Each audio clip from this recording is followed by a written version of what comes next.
mga kakampi, Genevieve Laine Hamito po. At maraming pong salamat sa buong isang taon na ako po'y nanatili dito sa Sandigan, Pilipinas since News Access era pa lamang po. So, mga kakampi, maraming salamat din sa inyong pong tiwala dahil kung walang inyong tiwala ay hindi po ako nakatayo dito basta-basta. At sa mga big boss po ng GWN, unang-una sa ating pong President and CEO na si Ashanti Miralles at sa chairman na si Dave Pine Miralles, mga boss, maraming salamat. At sa mga nakasama ko sa News Access era pa lamang na sina Max Castañeda at sa lahat ng mga nakasama ko mula News Access era hanggang ngayon, maraming salamat. At sa mga staff din ng Sandigan, Pilipinas, maraming salamat. At sa mga nakatrabaho ko rin sa KBN, na sina Dylan at saka si Gianna, hanggang sa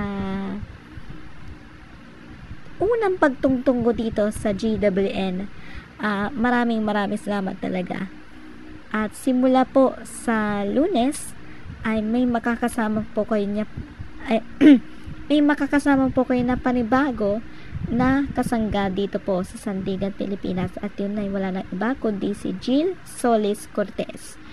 At may magbabalik din pala na journal dito sa GWN, o di kaya isang anchor na sobrang na-miss yun na po at hindi ko sasabihin yun, kaya abangan yan. At sa huli kong pagkakataon, ako po si Genevieve Laine Hamito. Ito ang Sandigan, Pilipinas.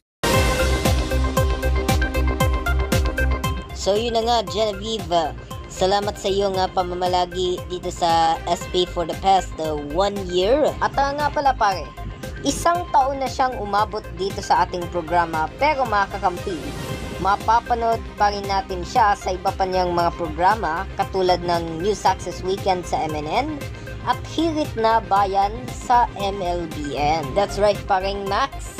And sana naman ipagpapatuloy pa niya ang kanyang karera bilang journal. Okay, yan po ang mga balitang tinutukan ng GWN Multimedia News ngayong Biyernes. Happy weekend mga kakampi. Kami ang inyong Sandigan ng Bayan. Ako po, si Max Castañeda. At eto na, 89 days na lang mga kakampi.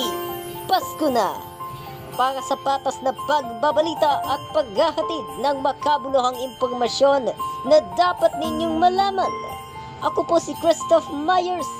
Maraming salamat at magandang gabi, Pilipinas!